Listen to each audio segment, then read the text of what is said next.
Coba kita renungkan saja tentang kesulitan yang namanya ibadah ini. Kita yang sedang mondok, Bapak pernah rasakan yang namanya mondok? Pernah? Abah pernah merasakan mondok luar biasa sulitnya? Benar.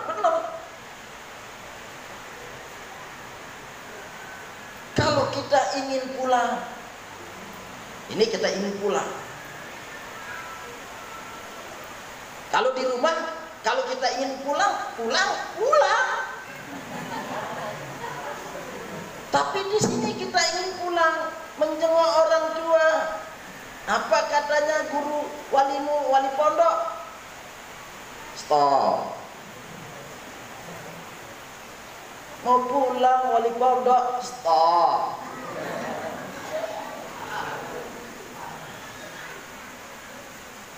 Kepingin kita pulang, sampai-sampai tidak pernah makan zuhur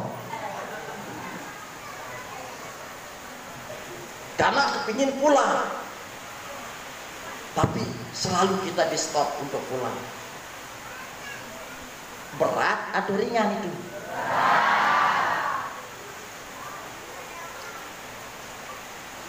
Kita ingin untuk menelpon, kita ingin WA-WA-an.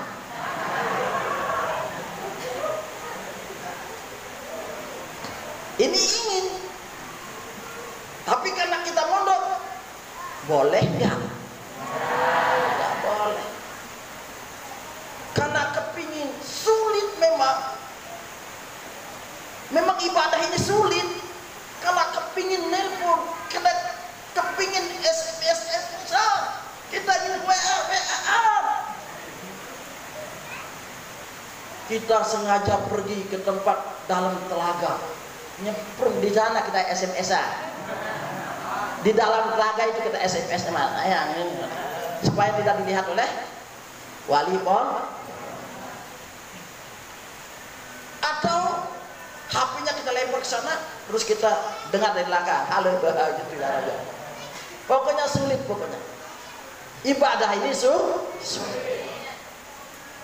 Bahkan Imam Ghazali mengatakan kathiratul akabat, banyak akibat yang didapatkan kalau ibadah ini. Wasadidatul masyaqqat, katanya Imam Ghazali, luar biasa kesulitannya. Ba'idatul masafat, jauh dari perjalanan. Azimatul afat, luar biasa bahayanya yang namanya ibadah. Bahaya yang namanya ibadah. Tadi sulit, kalau katanya Imam Ghazali sangat bahaya. Benar kata Imam Ghazali, bahaya. Ayo kita coba sekarang, kita dakwah, kita ibadah dengan dakwah. Kita dakwah kepada orang yang sedang minum khamr, sedang mabuk, sedang tok gitu kan. Kita datang di tempat itu untuk kita dakwahkan. Saudaraku, minum khamr ini dosa besar. Apa reaksi orang yang mabuk itu? Bukan kita diberikan permen, tapi botol itu yang melayang ke muka kita. Bayang nggak itu? Kita pergi ke tempat orang joget-joget, apa namanya itu? Oh, kafe, betul. Ada, bukan kafe kata. Kafe itu tempat orang joget-joget, tempat orang minum-minum, tempat orang apa nggak tahu di dalamnya. Kalau kita pergi ke sana dakwah, kita pidato di tempat orang joget, orang mabuk-mabuk, saudara-saudara, orang joget seperti ini neraka.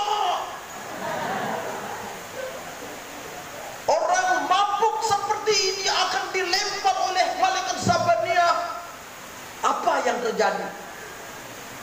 Yang terjadi Bukan dia yang dilempar, mereka yang dilempar, tapi kita yang ceramah itu yang dilempar keluar. Ini berat. Berat, makanya bahaya dakwah, apa namanya itu, ibadah itu bahaya luar biasa.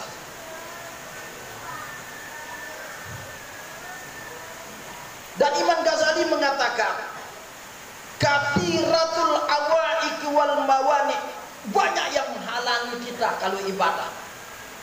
Seperti ya'muruna bil ma'ruf wa yanhauna 'anil munkar, yang mengajak orang untuk berbuat baik, mengajak orang untuk melakukan sunnah Nabi Shallallahu Alaihi Wasallam. Sekarang juga kalau kita pakai jubah ke tempat orang yang berjudi, apa kata orang coba? Pakai sorban, bawa sujadah, kelap sujadah di tempat judi, apa kata orang? Padahal itu baju sunnah, sorban sunnah. Kita ajak orang yang mabuk dan berjudi untuk sholat. Apa kata orang lain? Orang-orang yang melihat kita, wah, Ustadz itu bawa jubah, songkok sorban, berjudi ikut di sana katanya. Padahal kita dakwah. Nah, ini modelnya fitnah langsung. Sekarang makanya kita pakai sunnah, banyak orang ngomong yang tidak.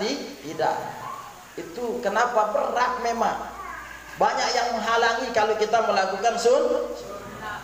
Hafifatul mahalik wal maqati, katanya Imam Ghazali, tidak sedikit orang yang mau membunuh kita juga kalau kita dakwah itu. Seperti para Imam Maliki itu dipenjara. Dia berdakwah di penjara. Imam Hambali di penjara. Sampai-sampai tulang belikatnya Imam Hambali itu patah karena berdakwah, karena beribadah kepada Allah. Bahkan Imam Hanafi dimasukkan ke penjara yang paling bawah, penjara bawah tanah kata orang. Beliau pun mati di dalam penjara. Makanya bahayanya luar biasa yang namanya ibadah.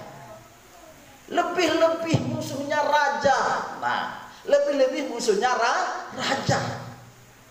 Bahaya lagi. Kalau raja sudah kita terangkan, kita jelaskan, raja zolim kita terangkan, kita jelaskan, bahaya itu. Bagaimana Imam Syafi'i? Nah, kalau Imam Syafi'i memang pintar beliau itu, cerdasnya luar biasa, dari kecil dia cerdas. Ditanya oleh raja, Imam Syafi'i, Al-Quran itu qadim atau bahru? Apa katanya Imam Syafi'i? Dua raja, Taurat, Zabur, apa juga? Injil. Dengan Al-Quran ini bahru. Imam Syafi'i pintar. Ini bahru. Anaknya yang bahru. Ini, bahru Imam Syafi'i. Iya, ini yang bahru. Tangannya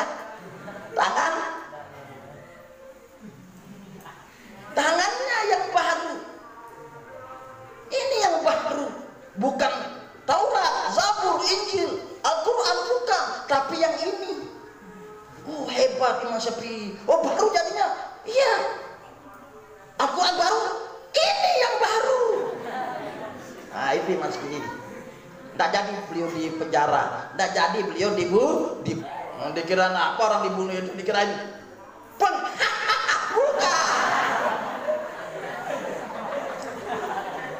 Kalau orang dibunuh itu gitu kan, potong lehernya, bukan tertawa. Lalu bagaimana Imam Syafi'i setelah datang Imam Syafi'i, Taurat, Zabur, terus Injil dan yang ini baru.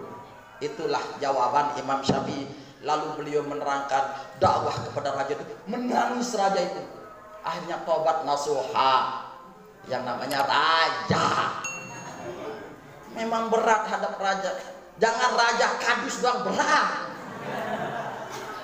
Apalagi raja. Makanya kita disuruh apa? Kulu kaulan sadida. Lembut-lembut lah. Ya berat enggak. Dia ngawak.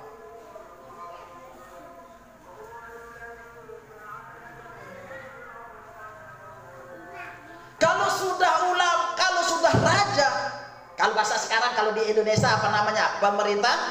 Pemerintah, presiden, menteri, gubernur, bupati, itu namanya apa? Raja. Kalau bahasa Indonesia sekarang namanya pemerintahan.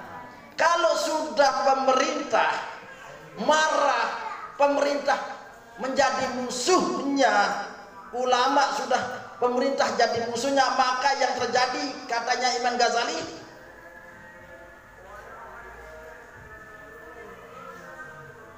inilah yang orang tua tidak kelihatan.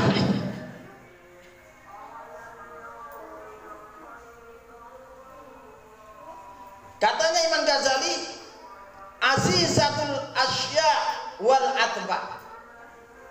Kalau sudah pemerintah musuhnya, pemerintahnya atau rajanya yang sudah zalim padanya, terus kita dakwah, kalau itu jadi musuhnya, maka katanya Imam Ghazali, orang yang ibadah itu sedikit yang mengikutinya, kecil jadi jemaah. Karena apa? Yang dilawan itu raja, yang dilawan itu pemerintah, kecil, gede, bahasa kita konyet, bahasa kita dong, bahasa nih konyet, kecot, kecepol, kelui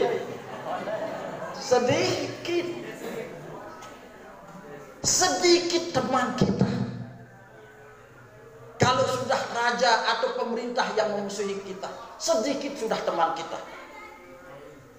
Muntah berdua sekolah yang den tambah-tambah dana bos, paleng kita. Nah, tapi bagaimana caranya sekarang ini ibadah? Bagaimana? Katanya Imam Ghazali, ada enggak jalan yang lain, mengkol-mengkol sedikit, yang penting tidak menghadapi raja, presiden, pemerintah. Bagaimana? Ada enggak jalannya? Supaya kita tidak terpotong leher kita, supaya kita tidak dipenjara, supaya kita tidak dipanah. Kalau orang dulu panah, sekarang apa? Ditembak. Supaya jangan kita ditembak atau digorgaji. Dulu digorgaji. Ulama-ulama itu digorgaji. Kalau mempertahankan kebenaran itu, ulama-ulama dulu itu dilempar di tempat harimau. Bayangkan, jadi impan harimau, jadi makanan macan-macan, serigala. Ada ulama yang dilempar, sudah kena, sudah dipukul, sudah keluar darahnya, lalu dilempar di tempat harimau. Apa yang terjadi? Anak-anakku, yang terjadi karena dia ikhlas beribadah, ya'muruna bil ma'ruf wa yanhauna 'anil munkar. Akhirnya apa? Subhanallah, yang terjadi itu luar biasa. Kalau sudah ada darah kan, bagaimana kalau apa reaksi harimau itu? Kalau melihat manusia yang ada darahnya, bagaimana? Apa? Bagaimana? Bagaimana reaksinya? Tidur atau garang? Ya.